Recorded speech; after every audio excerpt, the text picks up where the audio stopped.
My girlfriend laughed loudly with her friends. I'll brutally dump him after he proposes. I calmly waited. And 2 days later, she was screaming into my intercom, begging for forgiveness.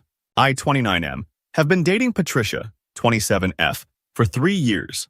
Yesterday changed everything I thought I knew about our relationship, and I'm still processing what happened. I need to get this off my chest. For context, we met through mutual friends at a housewarming party, moved in together last year, and everything seemed perfect. She'd been dropping hints about marriage for months, showing me ring photos on Instagram, talking about wedding venue. I was actually planning to propose next month. Yesterday morning, I was at Local Beans, our usual coffee spot.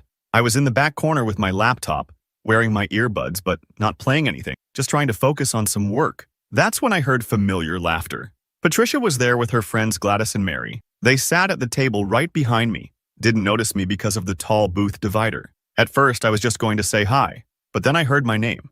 Patricia was talking about me, and something in her tone made me stay quiet. "So you're really going through with it?" Gladys asked, trying to keep her voice down but failing miserably. Patricia's laugh was different than I'd ever heard before. Cold, almost cruel. "Of course. Brent's so predictable. He's been looking at rings online. I saw his browser history. God, he's such a fool. But 3 years?" Mary sounded uncertain. "That's a long time to fake it." "Please," Patricia scoffed. "The apartment's in his name. I've barely paid for anything. And Jason's place is twice as nice. You should see his car." My hands were shaking, but I kept perfectly still. Jason, her work friend, who'd been showing up in her Instagram stories lately. "What if Brent doesn't propose when you expect?" Gladys asked. "Oh, he will. I've got him wrapped around my finger. And when he does..." Patricia lowered her voice, but I could still hear her clearly. "I'm going to let him do it in front of everyone. Get down on one knee, make his little speech. Then I'll laugh in his face and tell him what a pathetic loser he is. Jason's already got our Cabo trip booked for the next day." They all giggled, and I heard ice cubes clinking in glasses. "You're so bad," Mary squealed. "What about all his friends? Your shared friends? They'll get over it. Most of them are his friends anyway. And I've got better options with Jason's crowd. Better parties, better connections. Brent's nice and all, but he's just basic. Did you know he still uses a Timex watch?" In 2025, I sat there, letting the rage build slowly, controlling my breathing. 3 years. 3 fucking years of my life, and she'd been playing me the whole time.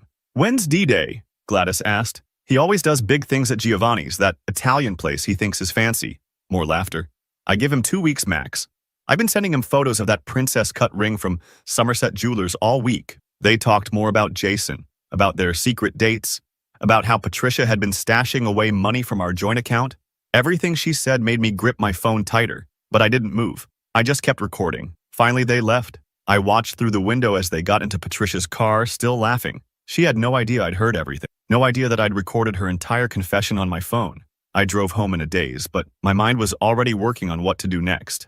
The apartment lease, our shared accounts, all the evidence I'd need. The rage had turned into something cold and focused. When Patricia came home that evening, I acted completely normal. Asked about her day, listened to her lies about lunch with the girls. She kissed me and said she was thinking about Giovanni's for our anniversary next week. "Great idea, babe," I said, smiling. "I've been thinking we should do something special." She beamed, probably thinking her plan was working perfectly. If she only knew what I had planned for her instead. "I'll post updates as things develop. Right now, I need to make some calls and set a few things in motion. The next few days are going to be interesting." Update 1. Quick recap. Overheard my GF Patricia, 27, at a cafe telling her friends she was planning to humiliate me during my proposal, and that she's been seeing some guy Jason from her office. Well, buckle up because the last week has been absolutely insane. After that day at the cafe, I went into full detective. I know it sounds dramatic, but I needed solid proof before making any moves. The first thing I did was create a fake Instagram account and started following Patricia's friends, Gladys and Mary. These idiots post everything. Within 2 days, I had dozens of screenshots of them at different bars and restaurants with Patricia and Jason. The best part? In several photos, you can clearly see them making out while Patricia's wearing the promise ring I gave her last Christmas. But here's where it gets better. Remember how Patricia always works late on Thursdays? Well, I decided to grab dinner at that small Thai place near her office. Guess who I saw sharing pad thai and playing footsie under the table? Yep, Patricia and Jason, looking very much not like coworkers. I wasn't going to do anything stupid. I just sat at the bar, ordered a beer, and recorded a few clips on my phone. The funny part is how they were so caught up in their little world, they didn't even notice me. Patricia was literally wiping sauce off his chin while wearing my hoodie. The audacity of this woman. The next day, I ran into Gladys at the grocery store. She looked like she'd seen a ghost. I just smiled and asked her how the cafe meetup was last week. She started stammering about how she had to go, but I kept her there by asking innocent questions about Patricia. Oh, how's she doing with that big project at work? Must be stressful with all those late meetings. Gladys was sweating bullets. I decided to really twist the knife. I pulled out my phone and showed her the engagement ring I'd been planning to propose with. It was just a photo from Google. Her face went through about 5 different emotions in 3 seconds. She immediately called Patricia after leaving the store. I know because Patricia called me 5 minutes later, being suspiciously sweet and asking about dinner plans for the next few weeks. My friend Jacob helped me set up the next phase. He works at the same company as Patricia and Jason, but in a different department. Through him, I learned that Jason isn't just some random guy. He's actually in the middle of a divorce, which Patricia had no clue about. He's been feeding her lines about leaving his wife for months. I've been playing it cool, acting extra loving and dropping hints about our future. Patricia's been eating it up, probably thinking her plan is working perfectly. Yesterday, she even left her phone unlocked while taking a shower. I didn't need to snooze. Her messages with Gladys were right there on the screen. He's totally going to propose soon. Everything's perfect. Jason says we can go public right after I dump Brent. Here's the best part. I've booked a table at that fancy steakhouse downtown for next Saturday. Patricia thinks it's for a proposal. Her friends all RSVP'd to come celebrate with us after. Even Jason's planning to be at the bar, coincidentally, to watch the show. Little do they know, I've got a whole different kind of show planned. I've already lined up a new apartment. My stuff's been slowly disappearing from our place. Nothing obvious, just things she wouldn't immediately notice. The ring box I'm bringing to dinner. It's got printouts of all their photos and messages, plus a special note just for her. The hardest part has been acting normal. Every time she kisses me or talks about our future, I have to resist the urge to call her out right there. But watching her dig herself deeper, planning my humiliation while I'm planning something much bigger, it's almost poetic. My hands are shaking just writing this, but not from sadness, from anticipation. Saturday can't come fast enough. I've got everything documented, witnesses lined up, and an exit strategy ready. Patricia thinks she's about to star in her own little romance movie, but she has no idea she's actually in a tragedy of her own making. I'll update again after Saturday, and trust me, you won't want to miss what happens next. Edit. Thank you all for the support. And to those asking, yes, I've got all the evidence backed up in multiple places. I'm not leaving anything to chance. Edit 2. A lot of you are asking about Jason's wife. Don't worry, she's going to get all the evidence too. I'm not the only one who deserves to know the truth. Update 2. Everything went down last night, and I'm still processing it all. Thanks for the support from my previous posts. You guys helped me stay focused when I needed it most. I made the reservation at Bella Rosa for 7:30 p.m.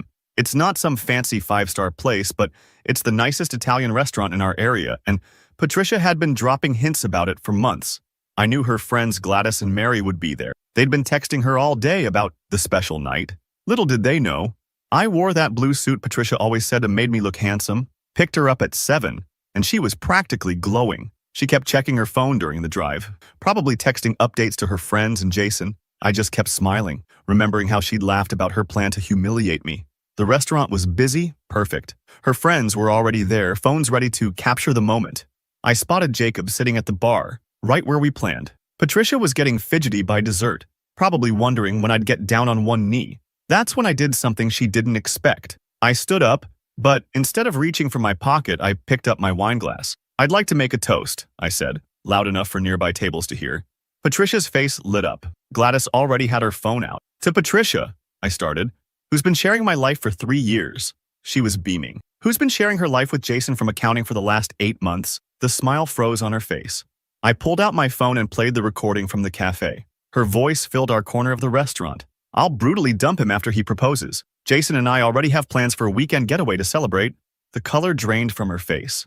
Gladys and Mary sat there with their mouths open. What's funny, I continued, keeping my voice steady, is that Jason never told you he's married, did he? That's when Patricia lost it. She jumped up, knocking over her wine glass. You fucking asshole, she screamed. You set me up? The restaurant went dead quiet. No, Patricia, you set yourself up. I just decided not to be your punching bag. I turned to Gladys and Mary. Did you know she was planning to humiliate me? Or were you just happy to play along? Mary started crying. Gladys tried to stand up for Patricia. You don't understand. Oh, I understand perfectly. I cut her off. Check your phones. I just sent you both some interesting screenshots of Patricia's conversations with Jason, specifically the ones where she brags about playing both of us. Patricia lunged for my phone, but Jacob was already there, stepping between us. "Don't," he said quietly. That's when she really lost it. "You ruined everything," she screamed, mascara running down her face. "I had it all planned. Who the fuck do you think you are?" The manager came over. Patricia was still screaming about how I'd betrayed her. Ironic, right? Jacob helped me handle the bill while she was escorted out, still yelling. Gladys followed her, but Mary stayed behind. "I didn't know," Mary said, looking sick. "She told us you were controlling, that she needed a way out." She showed me her phone. Patricia had been spinning lies for months, painting herself as the victim. I walked out to find Patricia sitting on the curb sobbing into her phone, probably calling Jason. Good luck with that.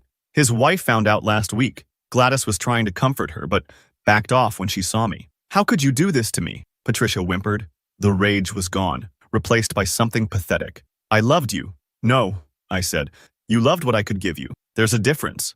I got in my car and drove away. She kept calling and texting all night, switching between threats and begging. I blocked her number. This morning, my phone exploded with messages. Apparently, Patricia showed up at Jason's house at midnight, causing a scene. His wife called the cops. Now, Patricia's all over our friend group's group chats, trying to spin the story her way. But the screenshots and recording are already out there. No one's buying her version anymore. I should feel bad about how public it all got. But you know what?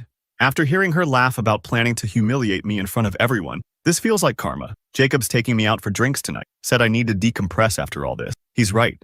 My hands are still shaking when I think about it. Not from sadness, though. For the first time in months, I feel like I can breathe again. Edit. Someone asked in the comments. Yes, I have her stuff from my apartment boxed up. No, I'm not dealing with her directly. Her sister's coming to pick it up tomorrow. Edit. Someone asked in the comments. Yes, I have her stuff from my apartment boxed up. No, I'm not dealing with her directly. Her sister's coming to pick it up tomorrow. Edit 2. Thanks for all the support.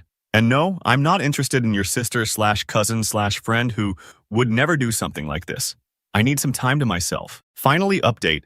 It's been 2 months since the restaurant incident, and holy shit, you guys won't believe how things have unfolded. I've been getting tons of DMs asking for an update, so here it is. Remember how Patricia was crying and begging outside my apartment? That was just the beginning. The next morning, I woke up to 47 missed calls and a flood of text messages. She'd spent the entire night alternating between threatening me and begging for forgiveness. Classic. But here's where it gets interesting. Remember Jason, her side piece? Turns out his wife works at the same company, just in a different department. Someone, definitely not me, sent their entire text history to her work email. The fallout was nuclear. Jason got fired because he was Patricia's supervisor, and workplace relationships with subordinates were strictly against company policy. Patricia got axed too, but not before having a complete meltdown in the office. My buddy Jacob, who works in their building, told me she literally flipped a desk and started screaming about how I ruined her life. Security had to escort her out while she was yelling that she'd make me pay. Real classy, Patricia. But karma wasn't done with her yet. Remember those screenshots I collected? The ones where she bragged to Gladys and Mary about playing me for a fool and planning to humiliate me? Well, they somehow made their way to our entire friend circle's group chat. Not saying it was me, but hey, my finger might have slipped. The best part? Her friends turned on her hard. Mary actually came to my place to apologize, saying she had no idea how deep Patricia's manipulation was. Apparently, Patricia had been spreading lies about me for months, telling everyone I was controlling and borderline abusive. The screenshots proved otherwise, showing her bragging about how she could make that idiot buy me anything, and how she was only with him for his money. Joke's on her, I'm not even rich. Patricia tried damage control, but it backfired spectacularly. She showed up at our favorite bar where everyone hangs out trying to tell her side. But Gladys, who'd been her best friend for years, just stood up and said, "You're pathetic, and we all see it now." Patricia threw her drink at her, got banned from the bar, and ended up crying in the parking lot while everyone watched. Yeah, not her finest moment. The apartment situation is what really got her, though. We lived separately, but she'd been bragging to everyone about moving in with me after the proposal. She'd already given notice at her place, expecting to move in with me. Now she's crashing on her cousin's couch because no one else will take her in, and with no job, she can't afford a new place. Last week, she showed up at my job site, causing a scene, started screaming about how I owed her for 3 years of her life. My crew just stood there filming while she had her meltdown. That video's gotten quite a few views on our local Facebook. Not that I care, but it's kind of satisfying. But here's the real kicker. Remember the ring she thought she was getting? I took that money and booked a solo trip instead. Posted some pics at this amazing beach place. Patricia lost it when she saw them, sent me this long paragraph about how that should have been our vacation money. Oh, and speaking of photos, met someone, Ramona. She's nothing like Patricia. Actually has her own life, own career. Doesn't play games. We've been seeing each other for a few weeks now. She saw Patricia's latest social media rant about me. Yes, she's still posting. And just laughed, saying, "Sounds like someone needs a hobby besides stalking their ex." Patricia found out about Ramona through Instagram and went nuclear, started messaging Ramona with warnings about me. Ramona just sent back that video of Patricia's parking lot meltdown and blocked her. God, I love this woman. The cherry on top? Patricia's parents, who always treated me like family, called me last week. They apologized for their daughter's behavior and said they raised her better than this. Her mom was crying, saying she's so ashamed. Must have been humiliating. Everyone in their church group's seen the videos by now. So yeah, that's where we're at. Patricia's jobless, friendless, and apparently moving back in with her parents next. Her reputation's shot, and she did it all to herself. Meanwhile, I'm doing better than ever. Karma's a bitch, but not as much as Patricia. Edit. Thanks for all the awards and messages. To answer some common questions, yes, I'm still with Ramona. Things are going great. No, I haven't heard from Jason's wife, but apparently she took him for everything in the divorce. And yes, Patricia's still trying to contact me through fake accounts, but at this point it's just sad. Edit 2. Stop asking for the meltdown videos. I'm not sharing them. This isn't about public humiliation, even if she deserves it. TLDR. Ex tried to play me, ended up playing herself, lost her job, friends, and dignity. I found someone better and couldn't be happier.